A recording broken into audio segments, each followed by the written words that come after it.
We're going to pick it up for you eventually on your Monday morning. Glad you're up with us here at 6 o'clock. But it's okay to ease on into a Monday morning, especially when you have the rain coming down in some parts of central Indiana. Looking clear in downtown Indy, but we'll see how long that'll last for us. Good Monday morning. I'm Julia, along with Sam in for Julia this week.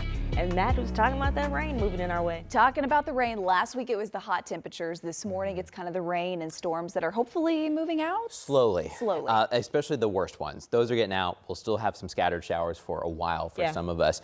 But it's also a slow start. You're talking about a slow start. The slow start for high school athletes. This is moratorium week. That's You get a break off. Okay. But you know, a lot of them are in club and travel sports. Yeah. You don't get a break. No break. It keeps going. And some of us have not gotten a break from the rain, but we're starting to finally wrap up some of the heavier bands right now in parts of eastern Henry County and good morning in western Wayne County. This is the exit along I-70.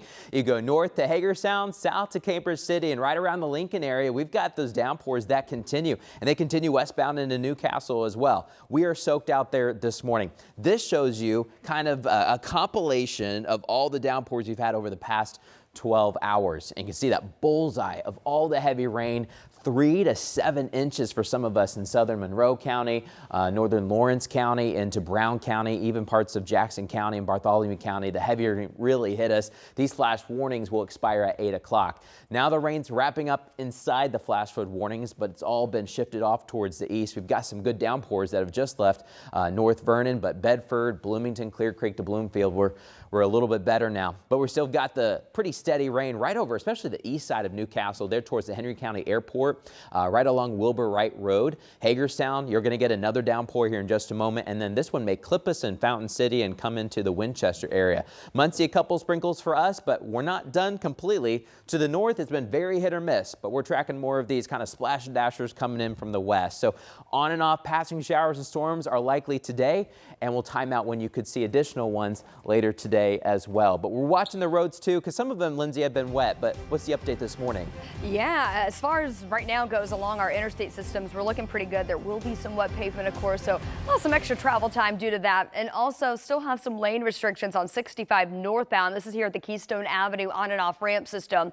The good news is this was allowed to open ahead of schedule. By 6 o'clock, this was supposed to be opened up anyway, but a couple hours ahead of schedule. So that's some good news. It was closed, of course, over the weekend from 465 to the South Split. So everything is moving along smoothly here. Just a couple of reminders that we still have some projects that have some parts of this road closed. The ramp system from 65 northbound onto Keystone Avenue, that's being reworked right now. So that's going to remain closed through August 10th. Also, they are completely tearing down the old Hannah Avenue Bridge over 65 and reconstructing it. So that's going to take a little longer. That bridge expected to remain closed through late fall. Your alternate route to get off of 65 if you're trying to access Keystone Avenue would be to continue northbound and utilize that Raymond Street ramp. Guys.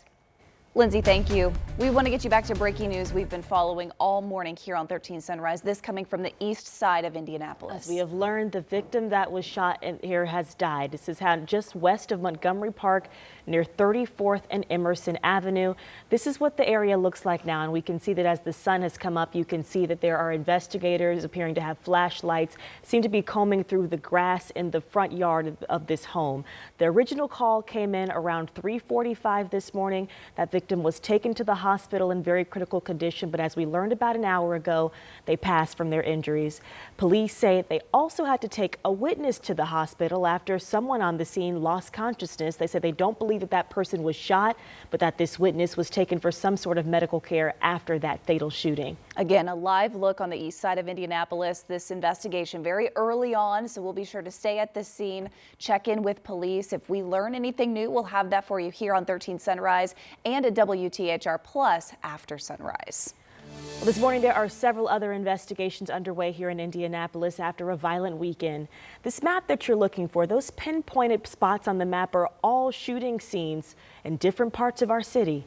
In total, 8 people were shot, 6 were killed. So Ashton Hackman is looking into all of this morning. Ashton, what do we know right now about those investigations? Police made arrests in just 2 of those Shootings, all of them happening during a hot weekend as people were outside enjoying that weather. It started Saturday morning at an apartment complex on the east side. A robbery turned triple shooting near 42nd and Midhofer. 2 of the victims died. IMPD said the 2 suspects then led police on a chase before crashing into an ambulance near 16th and Shadeland.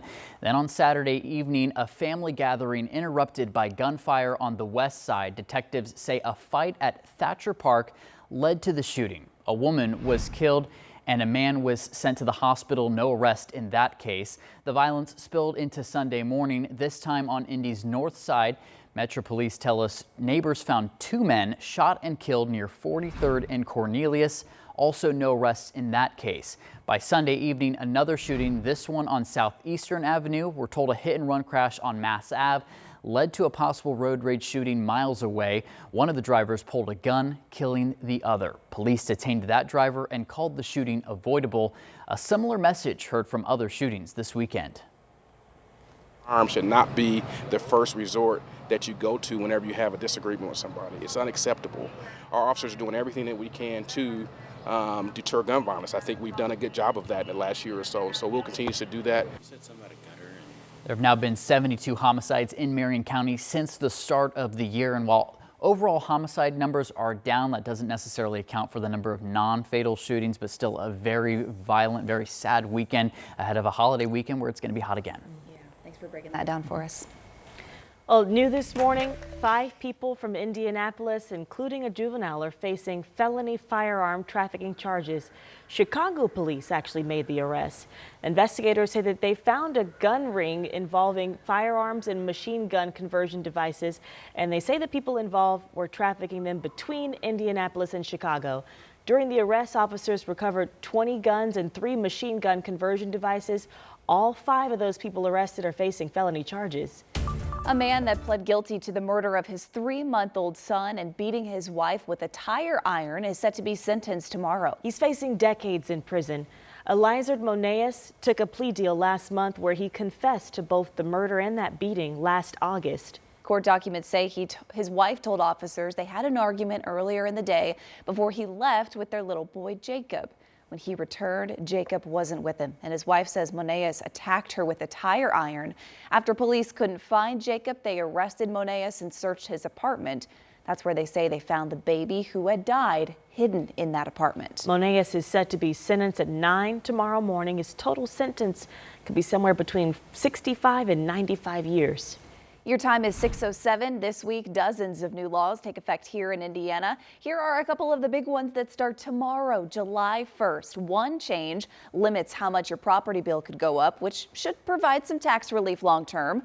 Lawmakers also passed more than 24 laws surrounding education here in Indiana. So candidates for local school boards will now have to declare their political party affiliation, and college students will no longer to be able to use their student ID as proof of identification to vote. Other laws change the K-12 curriculum, focusing on things like improving math scores, limiting sex ed, and increasing teacher pay.